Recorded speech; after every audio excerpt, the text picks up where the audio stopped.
राधे राधे दोस्तों। आज मैं आपको एक बहुत अच्छी कहानी सुनाने जा रही हूँ। अगर आपको मेरी कहानी अच्छी लगे तो मेरे चैनल को लाइक, सब्सक्राइब और शेयर ज़रूर करना। 5 बेटियों की माँ होना कोई मामूली बात नहीं होती। सबसे ज़्यादा मुश्किल तो तब बढ़ती है जब पति ही बेटियों से नफ़रत करता है। पहली बेटी पैदा हुई तो ससुराल वालों ने झूठे मुंह मुबारकबाद दे दी, मगर एक के बाद एक बेटी पैदा होने से ससुराल वालों ने मेरा जीना मुश्किल कर दिया था। शायद जिस गांव में मैं रहती थी वहां पर एक औरत को सम्मान तभी दिया जाता था जब वह बेटियों के साथ साथ बेटों को भी पैदा करे। जब मेरा यह चौथी बेटी पैदा हुई तो पति ने उस बेटी को देखना भी गवारा ना किया और सास मुझे अस्पताल में अकेला छोड़कर वापस आ गई। जब तबीयत कुछ ठीक हुई तो मैं अपनी फूल सी बेटी लेकर मैं खुद ही घर के तरफ बढ़ी। जब मैं अस्पताल से बाहर निकली तो एक गरीब बूढ़ी औरत बाहर बैठी थी। मुझे देखकर खुश हुई और बच्ची को मांगने लगी। मैंने बच्ची को दिया तो कहने लगी, परेशान मत हो, एक दिन तुम्हारा पति तुम्हें जरूर मानेगा। मैं थोड़ा सा मुस्कुराई। घर आते ही मुझ पर मुसीबत टूट पड़ी। पति ने मेरा स्वागत थप्पड़ मार कर किया। सास ने मुझसे मेरी बेटी को लेकर बिस्तर पे पटकने के अंदाज से रखा और कामों को मेरे हाथ में पकड़ा दिया। मेरी जेठानी तो 3 बेटों की माँ थी। बात बात पर बेटों की माँ होने का रौब जमाया करती थी। मैं खामोशी से सब्र का घूंट पीती रहती, जिंदगी गुजारने लगी। मेरी बच्चियों को बाप और दादी का प्यार नहीं मिला। अक्सर मैं सोचा करती थी कि बेटियां भी तो भगवान का ही बनाया हुआ एक फल है। सब कुछ भगवान के हाथों में होता है। जिसे चाहे बेटा दे, जिसे चाहे बेटी दे, फिर क्यों इसका कसूर एक औरत को ठहराया जाता है। धीरे धीरे समय बीतता गया और मैं एक बार फिर से प्रेग्नेंट हुई। 4 बेटियों के बाद अब मेरी भी यही राय थी कि अब मुझे भगवान बेटा दे दे, ताकि इस बार मैं सास और पति की भरोसे पर उतर सकूं। समय जैसे जैसे गुजर रहा था मेरा डर बढ़ता जा रहा था। मेरे पति मुंबई में काम करते थे। इस बार तो उसने साफ साफ कह दिया था कि अगर इस बार भी तूने बच्ची को जन्म दिया तो मैं तुझे डिवोर्स दे दूंगा। उनकी इस धमकी से मेरा शरीर कांपने लगा था। मैं पूरा दिन रोती रहती और भगवान से प्रार्थना करती रहती, पर शायद मेरी मुसीबतें अभी ख़त्म नहीं हुई थीं। उस रात जब अस्पताल में मुझे होश आया तो नर्स मेरे सर के पास खड़ी थी। मुझे होश आते देखकर मुस्कुराते हुए बोली, मुबारक हो, आपने एक प्यारी सी बेटी को जन्म दिया है। उसके ये शब्द मुझे सदमे में लेकर जा चुके थे। मेरी आंखों से आंसू बह रहे थे। एक बार फिर मैं और मेरी बेटी एक खतरनाक पाप की सज़ा भुगतने वाली थी। मेरा दिल चाहे कि मेरी सांस वहीं रुक जाए और मैं इस मुसीबत से बच जाऊं, मगर ये मुमकिन नहीं था। वह नन्ही गुड़िया रो रही थी। मैं उसे सीने से लगाकर रो रही थी। काश वे किसी और के यहाँ जन्म ले लेती। यह बेटे की सूरत मेरी गोद में डाल दी जाती, लेकिन मैं भगवान की राय पर राजी थी। यह 5 फूल मुझे मेरी जान से भी ज़्यादा बढ़कर थीं, मगर अब मैं पति और सास से तंग आ चुकी थी। अस्पताल के बाहर बैठी औरत मेरी हालत देखकर इस बार उसने बच्ची को नहीं मांगा था, बल्कि दुआ देते हुए बोली, भगवान से कभी उम्मीद मत छोड़ना, बहुत जल्द तुम्हारे दिन फिर जाएंगे। मैं दिल का दर्द खींच लेती हूँ। रात के 8:30 बज चुके थे जब मैं रिक्शे में बैठकर अकेली घर तक पहुंची थी। शरीर कांप रहा था। मैं हिम्मत करके दरवाजे पर आई। 1 बार, 2 बार, यहाँ तक कि 1 घंटी 1 घंटा गुजार चुका था, मगर किसी ने आकर दरवाज़ा नहीं खोला। अंदर से मेरी बेटियों के रोने की आवाज़ आ रही थी। अंधेरा हो चुका था, मगर किसी ने दरवाज़ा नहीं खोला। मैं भी दरवाजे से टेक लगाए बैठी रो रही थी। आधी रात को मुझे दरवाज़ा खुलने की आवाज़ आई। मैं झट से उठकर खड़ी हो गई। दरवाज़ा मेरी बड़ी बेटी ने खोला था। मैं फ़ौरन अंदर आ गई और उससे लिपटकर रोने लगी। मेरे ना होने पर उन चारों ने ना जाने कौन कौन से जुल्म बर्दाश्त किए होंगे। मेरा पति बेखबर सो रहा था। मैं भी खामोशी से अपनी 5वीं बेटी के साथ कमरे में जाकर सो गई। कमजोरी और थकान से मैं जल्दी ही गहरी नींद में सो गई। मेरी आँख तब खुली जब मेरे पति रुपेश ने मुझे मेरे बालों से पकड़कर उठाया था। मैं पहली बार उसका गुस्सा देखी थी। मुझे डर लगने लगा था। ऐसा लगता जैसे मुझे जान से मार देगा। रुपेश मुझे घसीटता हुआ कमरे से बाहर लेकर गया। मेरी बेटियां यह देखकर रोने लगीं, जबकि सास उन्हें डांटकर चुप करवाने लगी। मेरा पति बोला, किसके कहने से तू इस घर में दाखिल हुई है? मेरे घर के दरवाजे अब तुम्हारे लिए बंद हो चुके हैं। अपनी बेटियों को ले और मेरे घर से निकल जा। सास भी मेरी बेटियों को धक्के देकर घर से निकालने लगी। मैं हाथ जोड़कर उनके कदमों में गिर गई। यह घर ही मेरा सहारा है। यह घर मेरा सब कुछ था। मैं 5 बेटियों को लेकर आखिर कहाँ जाती? मेरा पति घर से निकाल चुका था। मैं बेटियों के साथ वहीं दरवाजे पर बैठी रो रही थी कि तभी मुझे सास के चिल्लाने की आवाज़ आई और फिर मेरे पति की आवाज़ सुनकर मुझे कुछ दुर्घटना का एहसास हुआ। मेरी सास का पाँव फिसलने के कारण वह गिर चुकी थी और उनका सिर किसी चीज़ से टकराकर फट चुका था। मेरा पति हड़बड़ा रहा था और रोता हुआ उन्हें डॉक्टर के पास ले जाने लगा, मगर कुछ देर बाद ही बहुत बुरी खबर मिली कि सास के सिर पर गहरी चोट लगने की वजह से मृत्यु हो चुकी है। भले ही मेरे पति ने मेरे और मेरी बेटियों के साथ अच्छा नहीं किया, मगर उस वक्त उन्हें तकलीफ़ में देखकर मैं उनका गम बांटने लगी। रिश्तेदार दूर दूर से हमारे यहाँ सास को देखने के लिए आ रहे थे, इसीलिए पति ने मुझसे दोबारा घर से जाने की बात ना की थी। वक्त गुजरता रहा और रुपेश का व्यवहार पहले से कुछ बेहतर हो गया। वह मुझसे ज़रूरत पड़ने पर बात कर लिया करते थे और अपनी बेटियों को तो एक नज़र देखना भी गवारा ना करते। मैंने नोट किया था कि अब दूसरी औरतों में ज़्यादा दिलचस्पी लेने लगे हैं। मेरे सर पर अब एक और खतरा गिर चुका था कि कहीं वह बेटे की चाह में दूसरी शादी ही ना कर लें। मेरी बेचैनी दिन ब दिन बढ़ती चली जा रही थी और एक दिन ऐसा भी आया जब मेरा सोचना सही साबित हो गया। मेरे पति मेरे पास आए, संजीदा शब्दों में बोला, मम्मी को गुजरे हुए 3 माह हो चुके हैं। अब मुझे वापस मुंबई जाना है। मैं मुंबई जाने से पहले दूसरी शादी करना चाहता हूँ, क्योंकि तुम तो बेटियां ही पैदा करने की मशीन बनी बैठी हो। यही ख्वाहिश मेरी माँ भी दिल से समाए इस दुनिया से चली गई। पति का यह शब्द सुनकर मेरा खून खौल उठा।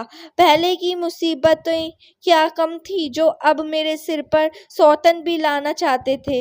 मैं उन्हें समझाने लगी, मगर वे उल्टा सोच रखने वाले इंसान मेरी बात कहाँ सुनते। उस रात मैं बहुत रोई। मुझे मेरी जिंदगी एक बोझ लगने लगी। दिल चाहा कि मैं खुद को इस दुनिया से आज़ाद कर लूं, मगर जब ख्याल अपनी बेटियों का आता तो फिर इस इरादे को भूल जाती। सुबह हुई तो मेरा शरीर बुखार से तप रहा था। पहले तो पति ने ध्यान नहीं दिया, मगर जब मेरी तबीयत ज़्यादा बिगड़ने लगी तो मुझे डॉक्टर के पास ले गया। मुझे हैरानी तब हुई जब डॉक्टर ने कहा कि आप माँ बनने वाली हैं। उसके ये शब्द मुझे कोई खुशी नहीं दे रहे थे, बल्कि उल्टा मेरी मुसीबत बढ़ा रहे थे। मेरे पति को आज रात वापस मुंबई जाना था। जब उसने यह खबर सुनी तो खामोशी से मुझे घर ले आया। घर लाकर तेज आवाज से कहने लगा, अगर इस बार तूने बेटा जन्म दिया तो ठीक, वरना अगर बेटी हुई तो मार देना या फिर जिंदा दफना देना, मगर इस घर में मत लाना। अगर मेरी बात के खिलाफ गई तो तुम्हारी 5 बेटियों को ऐसी जगह भिजवा दूंगा जहां से तुम दोबारा कभी उनसे मिल नहीं पाओगी। पति की शर्त सुनकर मैं दंग रह गई। रुपेश मुंबई चला गया था और मैं डर का शिकार हो चुकी थी। जैसे जैसे वक्त करीब आ रहा था, मेरा दिल धड़कता जा रहा था। मैं हर समय यही प्रार्थना करती कि इस बार मुझे बेटा मिल जाए। मेरे घर में एक और बेटी आने का मतलब था बाकी की 5 बेटियों से भी हाथ धो बैठना। मैं नन्ही सी जान को किसी भी तरह मौत के घाट नहीं उतारना चाहती थी। समय पूरा हुआ और भगवान से प्रार्थना करती अस्पताल में चली गई। मुझे इस बार बेटा ही चाहिए था, मगर शायद भगवान को कुछ और ही मंजूर था। एक बार फिर मैंने बेटी को जन्म दिया। पति का बार बार आता फोन मैं काट दे रही थी। उसे क्या बताती कि अपनी छोटी बेटी के बाप बन चुके हो। मेरे लिए यह बिल्कुल भी आसान न था, मगर अब मैं दिल पर पत्थर रखकर फैसला कर चुकी थी, मैं इस बेटी को अपने साथ नहीं ले जाऊंगी। मैं इस मासूम बच्ची को मारने की सोच भी नहीं सकती थी और ना ही उसे जिंदा दफना सकती थी। मुझे कोई बीच का रास्ता निकालना था और यह काम शायद मेरे लिए दुनिया का सबसे मुश्किल काम था। मैं अस्पताल से बाहर निकली। सामने वही गरीब औरत बैठी थी। ना जाने उस वक्त मैंने दिमाग में क्या सोचा। मैंने उस गरीब औरत को अपने साथ ले लिया और अस्पताल से हटकर दूसरी जगह पर चली गई। वह औरत हैरान थी, मगर जो बात मैंने उससे कही उसे सुनकर वह एकाएक मुझे देखने लगी। कुछ देर खामोश रहने के बाद उसने हाँ करके सिर हिलाया और मेरी बेटी को मेरी गोद से उठा लिया। मेरा दिल उस वक्त टुकड़ों में बट गया था। एक माँ के लिए अपने बच्चों को खुद से जुदा करना बहुत मुश्किल होता है। मैं दिल पर पत्थर रखकर घर की तरफ वापस आ गई। घर पहुंचते ही रुपेश का फोन आया। शायद वह मेरे जवाब का इंतजार कर रहा था। मैंने डरते हुए उसे बताया कि मैंने एक बेटी को जन्म दिया है। रुपेश उसके जवाब में बहुत ही ज्यादा गुस्सा हुआ। कुछ देर बाद मैं कॉल काट चुकी थी। वक्त गुजरता गया और रुपेश को गए 3 साल बीत गए। इस दौरान एक बार भी वापस कश्मीर नहीं आए थे और ना ही मुझसे कभी बात करने की कोशिश की थी। हर महीने पैसे ज़रूर भिजवा दिया करते थे, जिससे मेरा और मेरी बच्चियों का गुजारा चल रहा था। मुझे दोबारा वह गरीब औरत कहीं नज़र नहीं आई। मेरी 5वीं बेटी मेरे पास मौजूद थी, मगर मुझे रह रहकर उस बच्ची की याद सताती रहती थी, जिसे मैंने 3 साल पहले एक गरीब औरत को दे दिया था। अब तो लोग तरह तरह की बातें करने लगे थे। कुछ का कहना था कि रुपेश ने मुंबई में किसी दूसरी लड़की से शादी कर ली है और मेरे भांजे बता रहे थे कि रुपेश की दूसरी पत्नी से बेटा पैदा हुआ है। इन लोगों की बातें मुझे परेशान कर रही थी। मैं जब भी पति को कॉल करती वह मेरा फ़ोन नहीं उठाते थे। अब तो उन्होंने पैसे भेजना भी बंद कर दिया था। अब भीख मांगने की नौबत आ चुकी थी।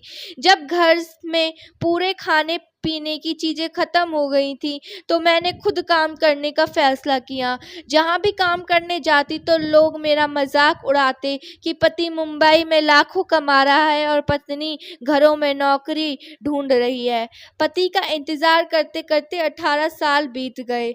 मैंने अपनी 3 बेटियों की शादी कर दी थी। 18 सालों में मैंने झाड़ू पोछा करके अपनी बच्चियों को पाला पोस कर बड़ा किया था, जबकि पति ने इस दौरान एक बार भी पलट कर नहीं देखा था। सोमवार का दिन था, जब मैं भगवान की पूजा कर रही थी। अचानक दरवाजे पर दस्तक हुई। जब मैंने दरवाजा खोला तो एक पल के लिए सदमे में चली गई। मेरा पति रुपेश 18 साल बाद मेरे सामने खड़ा था। मुझे देखकर हल्का सा मुस्कुराया और अंदर आ गया। उसने घर आते ही मुझसे बिना कुछ बताए सिर्फ इतना कहा, अब हमेशा हमेशा के लिए कश्मीर वापस आ चुका हूँ और अब सारा कारोबार यहीं करूँगा। मुझे तो हैरत तब जब उन्होंने कहा कि वह पिछले 2 महीने से कश्मीर में ही आए हुए थे। मैं खामोशी से उसकी बातें सुन रही थी। वह अपने बैग से कपड़े निकालकर फ्रेश होने चले गए। 18 सालों में मुझे रुपेश के बिना जीने की आदत हो चुकी थी, मगर तकलीफ तो तब हुई जब उसने आकर एक बार भी अपनी बेटियों के बारे में न पूछा और ना ही मुझसे यह पूछा कि इन 18 सालों में मैंने कैसे अपना और उनका पेट भरा है। शायद यह भी मुझे ही सब्र करना था। रुपेश बाहर निकला और कुछ ऐसे शब्द बोले, उसे सुनकर मेरी सांस रुक गई। वह कहने लगा कि मैं कश्मीर में एक लड़की को पसंद कर चुका है। उसका नाम पूजा है और अगले सोमवार को उसकी पूजा के साथ शादी है। वह मुझे बताकर दोबारा घर से जा चुका था। मैं उसे जाता देखती रह गई। क्या कोई इस हद तक भी लापरवाह हो सकता है? उसकी बेटियां उसके प्यार के लिए तरस रही थी, मगर उसे कोई परवाह नहीं थी। सोमवार का भी दिन आ चुका था। घर को दुल्हन की तरह सजाया गया था। मेरी बेटियां खामोशी से एक कमरे में छुपकर बैठ गई थीं। उन्हें इस शादी से कोई दिलचस्पी नहीं थी। रुपेश बहुत खुश था। मुझे बताने लगा कि पूजा उसकी माँ के साथ यहीं आ रही है। यहाँ पर उसका विवाह होगा और फिर अगले ही हफ्ते मैं पूजा के साथ वापस मुंबई चला जाऊंगा। मेरे सब्र का घूंट खत्म हो चुका था, लेकिन मेरा चुप ही रहना मेरी बेहतरीन जवाब था। मैं खामोशी से सिर झुकाकर जब उसके कमरे में गई तो वह लड़की सामने बैठी थी जिससे रुपेश का विवाह होने वाला था। उसे देखकर मेरे पैरों तले से जमीन निकल गई। उस लड़की की उम्र 17-18 साल थी, जो अपनी नजरों से बराबर मुझे देख ही रही थी, जबकि वही दूसरी तरफ मेरा पति उस लड़की की माँ को पैसे पकड़ाता हुआ ना जाने क्या बातें कर रहा था। पैसों की भीड़ में आज एक औरत को मासूम लड़की का चेहरा नहीं दिख रहा था। तभी रुपेश का कॉल आया और वह खामोशी से कमरे में निकल गया। मैंने जब उस लड़की की माँ को देखा तो मुझे लगा कि मैंने इसे पहले भी कहीं देखा है, मगर कहाँ याद नहीं आया। और औरत भी बार बार मुझे ही घूर रही थी। मैं जल्दी से कमरे से निकल आई और अपने दिमाग पर जोर देने लगी। पंडित आ चुके थे। तब भी मेरे दिमाग में ख्याल आया और मेरे होश उड़ गए। यह कैसी मुसीबतें टूटने वाली थी। मेरा शरीर सुन्न होने लगा। तब मैं बाहर निकली और जाकर पूजा की माँ को पकड़कर अपने सामने किया और मैं उसे देखकर बोली कि तुम वही औरत हो जिससे मैंने अपनी बेटी को दिया था। मेरी बात सुनकर वह अक्की बक्की रह गई और बोली, हाँ मैं वही हूँ, मगर तुम कौन हो? रुपेश सवालिया नजरों से हमें देख रहा था। मैं गुस्से से बोली कि मैं वही औरत हूँ जिसने 18 साल पहले अपनी इसी पति के डर से अपनी बेटी को तुम्हारे हवाले किया था। यह खबर किसी पाप की तरह गिरी थी। रुपेश खबर आया हुआ था, घबरा आया हुआ था। वह औरत सीने पर हाथ रखकर जमीन पर बैठ चुकी थी, जबकि पूजा है ना, फिर मुझे देखने लगी। जब रुपेश होश में आया तो उसने उस औरत से सवाल करने लगा। वह औरत अब मालदार हो चुकी थी, लेकिन मेरी बात को सच मान गई। पूजा मेरी और रुपेश की बेटी है। अगर एक पल की भी देरी हो जाती तो ना जाने कौन सी मुसीबत टूट पड़ती। रुपेश अपना बाल पकड़कर जमीन पर गिर चुका था और होश आते ही घर से बाहर निकल गया था। उसको बेटियों से नफरत थी, मगर जो पाप करने जा रहा था वह बहुत बड़ा था। पूजा जमीन पर बैठी रो रही थी और मैं बेबसी से उसे रोता देखकर उसे सीने से लगाकर रोने लगी। रुपेश को घर से गए काफी देर हो चुकी थी। 2 दिन गुजर गए थे और फिर दरवाजे पर एम्बुलेंस आई जिससे रुपेश को उतार कर घर लाया गया। उसका 2 दिन पहले एक्सीडेंट हुआ था। उसकी एक टांग टूट चुकी थी। उसकी जुबान दांतों में आकर कट चुकी थी। अब वह बोल नहीं सकता था। जैसे भी था मेरी बच्चियों का बाप था। बेटियां कहाँ बाप को तकलीफ में देख सकती हैं। जब जब मेरी बेटियां रुपेश की सेवा करती वह नजर झुकाकर रोने लगता था। पूजा से उसने दोबारा कभी नजर नहीं मिलाई थी और ना ही पूजा कभी रुपेश के सामने आना चाहती थी। कुछ दिनों के बाद रुपेश ने अपना सारा धन अपनी 6 बेटियों के नाम कर दिया और अपनी बेटियों से माफी मांगी और अब सब खुश रहने लगे। धन्यवाद।